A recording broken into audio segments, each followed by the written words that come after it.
औज़ुबिल्लाहिमिनश्शैतानिर्रजीम बिस्मिल्लाहिर्रहमानिर्रहीम। Financial accounting में आज हम इन्वेंटरी मेथड्स डिस्कस करेंगे, जो कि बहुत इंपॉर्टेंट है कि हमने कैसे जो है एक इन्वेंटरी की वैल्यूएशन असाइन करनी है। अच्छा, इन्वेंटरी मेथड्स में हमारे पास जो हैं कोई 5 टाइप के इन्वेंटरी मेथड्स हैं, जिसको हम जो है डिस्कस करेंगे। और सबसे पहले हमारे पास स्पेसिफिक आइडेंटिफिकेशन मेथड। अच्छा, इसको अब छोटा सा बात करें। हमने अगर आइडेंटिफाई कर लिया है कि हमने कौन सा यूनिट सेल किया है, ये बेसिकली जब हमने पढ़ा था कि हमारे पास 2 तरह के इन्वेंटरी सिस्टम होते हैं, एक होता है परपेचुअल इन्वेंटरी सिस्टम और एक होता है पीरियडिकल इन्वेंटरी सिस्टम। तो इस मेथड में हमने क्या करना है कि हमने जिस आइटम को हम सेल करेंगे, हम उसको आइडेंटिफाई कर सकते हैं, बड़े आइटम को हमने कितने का परचेज़ किया और कितने का उसको हम सेल कर रहे हैं। ज़ाहिर ये हमारी आइडेंटिफिकेशन जो है, इसमें हम एग्जैक्ट कॉस्ट असाइन करेंगे। तो अगर हमने एक यूनिट जो हमने 10,000 का परचेज़ किया था और हमने उसको 15,000 का सेल किया है, तो हमें पता है कि इसमें हमारी कॉस्ट ऑफ गुड सोल्ड जो है वो 10,000 है। फिर हमारे पास एक मेथड आता है, उसको हम कहते हैं first in first out method है। ये वैल्यूएशन के मेथड है। फिर हमारे पास जो है जिसको फाइफो भी कहते हैं, इस तरह से लास्ट इन फर्स्ट आउट है, इसको लाइफो भी कहते हैं। ये मोर लेस इतना प्रैक्टिकल अब नहीं है, इंटरनेशनल अकाउंटिंग स्टैंडर्ड के मुताबिक इसको जो अब ज़्यादा अलाउ नहीं करते। फिर हमारे पास एक वेटेड एवरेज मेथड है, जो कि मोस्टली यूज़ होता है और ये कॉमनली बहुत सी जो हैं कंपनीज इसको यूज़ कर रही होती हैं, because it gives the moderate result, right जी। इसके बाद लोअर ऑफ कॉस्ट और मार्केट है। ये हम जो है इस लेक्चर में कवर नहीं कर पाएंगे, क्योंकि ये एक स्पेसिफिक है कि हमने कंपेयर करना होता है कि हर आइटम बाय आइटम कंपेयर करते हैं कि उसकी कॉस्ट कितनी है और मार्केट वैल्यू कितनी है, और जो लोअर होती है उसकी हम जो है इन्वेंटरी के इसको असाइन करते हैं। मसलन एक आइटम जो हमने परचेज़ किया था 100 रुपये का, अब मार्केट में जो है उसकी वैल्यू अगर हम देखें तो वो हो गई है 98 हो गई है। तो अब हम क्या करेंगे कि हम जो है उसकी वैल्यू को 98 लेंगे। और एक और आइटम है जिसकी वैल्यू भी 100 रुपये की थी, लेकिन वो अब 110 का हो गया, तो हम उसकी वैल्यू 100 रुपीज़ ही लेंगे, जो लोअर ऑफ कास्ट और मार्केट। ये मैं थोड़ा सा आपको ब्रीफ बता रहा हूँ। तो सबसे पहले हम आज करते हैं first in first out method, right. ये देखिए, ये हमारे पास एक टेबल बनाया है जिसमें हमने डेट लिखी है, फिर परचेज कब की हैं, सोल्ड कब की हैं, बैलेंस कितना हमारे पास है। बात करते हैं 1 दिसंबर की। 1 दिसंबर को हमारे पास 24 आइटम अवेलेबल थे जो हमारे पास इन्वेंट्री थी, और वो हमने ₹10 पर यूनिट के लिहाज से परचेज़ किया था, और वो 240। ये मैं बहुत सिंपल एग्जांपल है, बहुत सिंपल एग्जांपल है, राइट जी। हम आगे जो है जब एडवांस में थोड़ा जाएंगे तो उसकी कॉम्प्लिकेटेड एग्जांपल लेंगे, हो सकता है हमारे पास इन्वेंट्री और भी तरह की हो। हमने देखा कि हमारे पास एक ही तरह की इन्वेंट्री है जो 24 की है, यूनिट्स है, उनकी कॉस्ट जो है 10 है और 240 उसकी अमाउंट है। फिर हमने 3 दिसंबर को कुछ इन्वेंट्री और परचेज़ की जो कि 30 यूनिट्स थे, और अब हमें, क्योंकि इन्फ्लेशन हमने कहा है कि इन्फ्लेशन में क्या होता है कि प्राइसेस जो हैं वो राइज़ करती हैं, प्राइसेस राइज़ कर रही थी। हमने जो है 11 रुपीज़ पर यूनिट परचेज़ किया और 330 वैल्यू आ गई हमारे पास। और जब हमने फाइफो मेथड को जो है फॉलो करना है, तो हमने सब इन्वेंट्रीज़ को राइट डाउन करना है अलग अलग, इसको हम इकट्ठा नहीं कर सकते। हमें क्या करना पड़ेगा, सबको अलग अलग हमें यहाँ पर राइट डाउन करना पड़ेगा। हमने सबको अलग अलग यहाँ पर राइट डाउन किया। हमने कहा यहाँ पर इन्वेंट्री 2 तरह की है, आइटम सेम है लेकिन उसकी कॉस्ट डिफरेंट होने की वजह से हमने उसको 2 लाइन्स में लिखा, और इससे ज़्यादा लाइन्स भी हो सकती हैं। हमने कहा कि 24 आइटम्स हमारे पास थे जो हमने परचेज़ किए थे, वो यूनिट कॉस्ट 10 थी और उसकी वैल्यू 240 बनती थी। 30 यूनिट्स हमने सेम यूनिट परचेज़ किए, लेकिन कि हमने जब लेटर ऑन परचेज़ किए थे, जब प्राइस बढ़ गई थी मार्केट में, तो उसकी वैल्यू जो है 11 रुपीज़ के हिसाब से हमने कैलकुलेट करी, तो 330 हो गई। अब हम 5 दिसंबर को सेल कर रहे हैं। 5 दिसंबर को 20 यूनिट्स हमने सेल किए, तो मेथड हम फॉलो कर रहे हैं फर्स्ट इन फर्स्ट आउट। तो फर्स्ट इन फर्स्ट आउट में हमारे पास ये जो ओपनिंग बैलेंस जो पहले से हमारे पास पड़ा है, ये that was the first in. हमने सबसे पहले इसको सेल रिकॉर्ड करनी है। लेकिन फिजिकली हम जो मर्जी यूनिट सेल कर दें, बट कॉस्टिंग के लिहाज से हमने इसको पहले कौन से कॉस्ट असाइन करनी है, वो कॉस्ट असाइन करनी है जो हमने पहले इंकर की है, राइट। तो फर्स्ट इन फर्स्ट आउट में जब ये हो गया, तो हमने जनाब ये देखा 20 यूनिट से यहाँ से हमने सेल कर दिए 24 में से, तो 4 बाकी बच गए हमारे पास। 10 उसकी यूनिट प्राइस थी, तो 40 जो है हमारे पास वैल्यू बन गई, जो यूनिट हमारे पास बच गए हैं, क्योंकि 20 को हमने 10 से मल्टीप्लाई किया है, जो हमारी कॉस्ट थी, फर्स्ट वाली कॉस्ट थी, और 200 हमारी cost of goods sold I थी। इस तरह से जो है 30 यूनिट्स एज इट्स हमारे पास रह गए, तो 30 यूनिट्स को हमने वैसे के वैसे यहाँ पर लिख दिया, राइट। तो हमारे पास जो इन्वेंट्री बच गई वो बच गई 370 की इन्वेंट्री बच गई, राइट। टोटल ये 570 थे, तो इन्वेंट्री पर बच गई अब 370 की, ठीक है जी। तो ये तो हमारे पास जो है फर्स्ट इन फर्स्ट आउट है। लेकिन एक बात आप याद रखें कि यहाँ पर हमारी कॉस्ट ऑफ गुड्स सोल्ड जो है वो 200 है, और यहाँ पर हमारी जो है इन्वेंट्री जो है वो 370 है। आगे मैं बताऊंगा कि ये किस तरह से आगे इम्पैक्ट करता है जब इसके प्रॉफिट लॉस स्टेटमेंट बनाएंगे, एक पार्शियल हम स्टेटमेंट बनाएंगे प्रॉफिट लॉस की, तो अब देखेंगे कि हर मेथड में किस तरह से हमारा जो है वो ग्रॉस प्रॉफिट वेरी करता है जी। सेकंड हमारे पास है जिसको कहते हैं LIFO, last in first out. पहली एंट्री यहाँ पर सेम है, वही बैलेंस हमारे पास ओपनिंग आ गया, हमने परचेजेस कर ली, फिर हमारे पास सेम आ गया, इसमें कोई चेंज नहीं है। अब जो हमारे पास चेंज आती है वो ये आती है कि जब हम सेल करते हैं, जब हम सेल करेंगे तो सेल में हमने 20 यूनिट्स जो हैं वहाँ पर हमने 10 पे सेल किया था, फर्स्ट इन फर्स्ट आउट था, यहाँ हमने कहा लास्ट इन फर्स्ट आउट। तो लास्ट हमारे पास कौन से जो यूनिट हमने अब परचेज़ किए हैं उसकी प्राइस 11 रुपीज़ है, तो हमारे पास यहाँ पर जो है वो जो कॉस्ट ऑफ गुड्स सोल्ड आ जाएगी वो 220 आ जाएगी, ठीक है जी, इंस्टेड ऑफ 200 जो हमने पिछले एग्जाम्पल में देखा था। मैं इसके आपको समरी भी दिखाऊंगा कि हमने कैसे इसको प्रिपेयर किया। तो लास्ट में फर्स्ट आउट है, तो पहले यूनिट्स सेम रहेंगे, हमारे पास 24 यूनिट्स रहेंगे, उसकी यूनिट प्राइस भी 10 रहेगी और 240 हमारे पास रह जाएगा। और इस तरह से हमारे पास जो है यहाँ पर ये जो है आइटम जो कम हो जाएंगे वो यहाँ से कम हो जाएंगे, वो 30 के बजाय 10 रह जाएंगे, उनके 11 कॉस्ट है, ठीक है जी।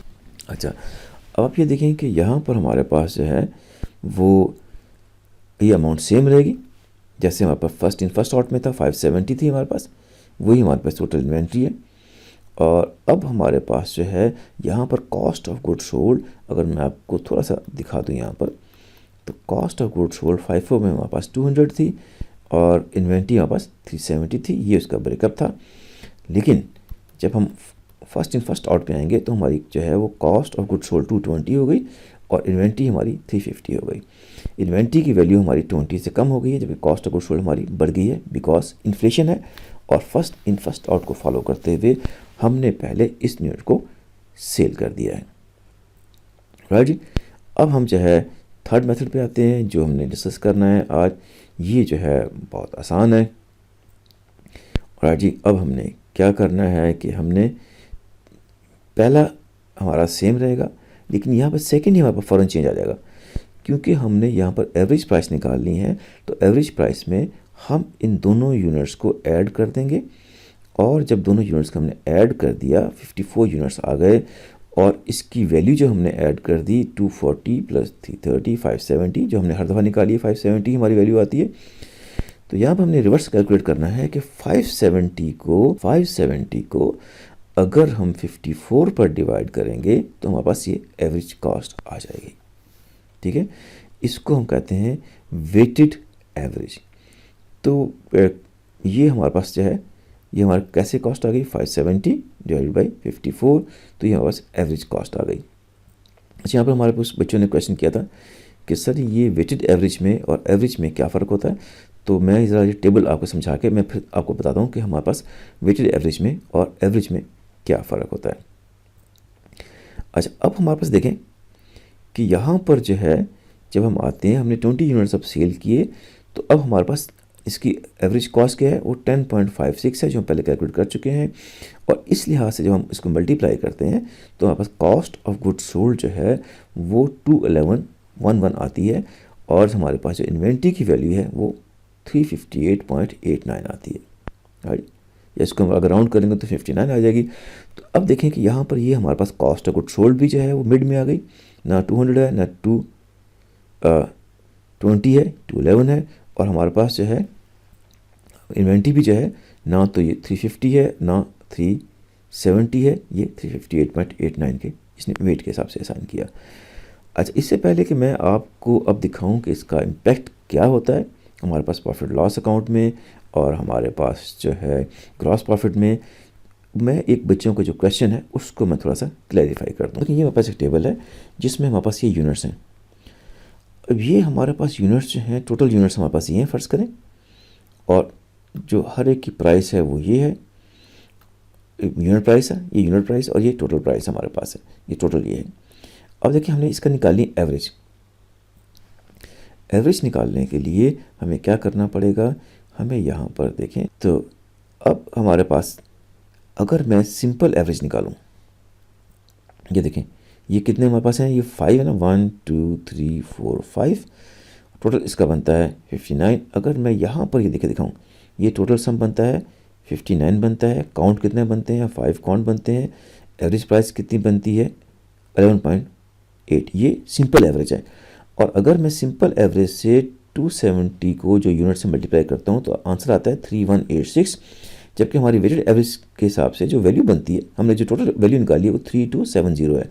इसका मतलब ये है कि simple average is only division of the number of जो है काउंट्स हैं, उसको टोटल पे हम डिवाइड कर देते हैं। हमें चाहिए वेटेड एवरेज। वेटेड एवरेज में देखें हमें क्या करना पड़ेगा, हमें जो है टोटल वैल्यू को, जो ये जो वैल्यू आई है इसको हमें टोटल नंबर पर डिवाइड करना पड़ेगा। अब देखें कि ये सिंपल एवरेज है, जैसे मैंने कहा कि ये हमारे पास सिंपल एवरेज है। इसको जब मैं यहाँ पे देखूँ, ये 5 हमारे पास काउंट है, ये देखें ये सम 59 है, काउंट 5 है, तो एवरेज 11.8 आ रही है। तो ये 11.8 एवरेज हमारे पास आ गई, और ये 270 यूनिट्स हैं। ये सिंपल एवरेज है, इसमें हमने इस वेट को जो है इग्नोर किया है, इस वेट को हमने इग्नोर किया है। देखें कहीं पे 20 है, कहीं पे 100 है, इस वेट को हम इग्नोर करेंगे तो हमारी जब एवरेज वैल्यू सिंपल एवरेज होगी, इसको मल्टीप्लाई करेंगे 270 से, तो हमारा आंसर जो है 3186 है, जो कि इससे मैच नहीं कर सकता। ये कम भी हो सकता है, ये ज़्यादा भी हो सकता है।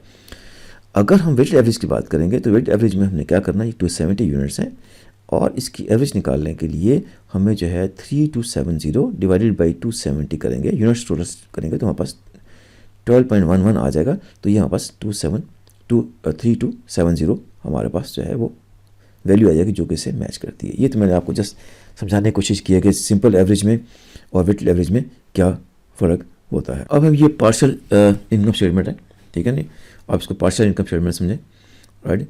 तो ये हमारे पास जो है इस पार्शियल इनकम स्टेटमेंट में हमने ये देखा है कि अगर हमारी जो है वो सेल्स है, हम समझते हैं कि ऑल द केसेस हमारे पास जो सेल है वो हमारे पास 300 ही है, राइट। और इस 300 की सेल पे हमारे पास जो है, जब हमने first in first out method को फॉलो किया तो हमारे पास कॉस्ट ऑफ गुड्स सोल्ड जो है वो कितनी आ रही थी, 200 आ रही थी। ये मैं पहले आपको दिखा चुका हूँ, आप इसको चेक भी कर लीजिएगा, इसको जो है रिवाइंड करके। तो और हमारे पास ग्रॉस प्रॉफिट कितना आता है, 100 आता है। और अगर मैं ग्रॉस प्रॉफिट में से अदर एक्सपेंस से 10 कर दूं तो नेट प्रॉफिट कितना आ जाएगा, 70 आ जाएगा, राइट। अब मैं सेकंड मेथड को फॉलो करता हूं। हमारे पास ये भी पार्शियल इनकम स्टेटमेंट है जिसमें हमने मेथड फॉलो किया है, लास्ट इन फर्स्ट आउट हुआ। सेल हमारे पास सेम है, कॉस्ट ऑफ गुड्स हमारे पास जो है वो इंक्रीज़ हो गई है, 220 हो गई है, और ग्रॉस प्रॉफिट हमारा कितना रह गया, 80 रह गया। देखिए यहाँ पर हमारे पास जो है ग्रॉस प्रॉफिट 100 है, यहाँ पर ग्रॉस प्रॉफिट 80 है।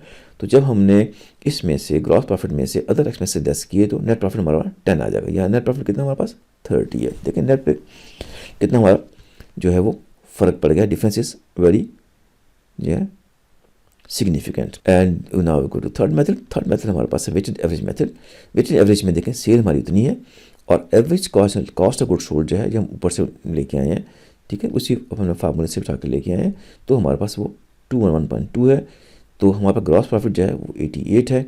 और अगर ग्रॉस प्रॉफिट 88 होगा हमारे पास, तो इसमें आप देखें हमारे पास जो है अदर इनकम जो है वो 18.88 है।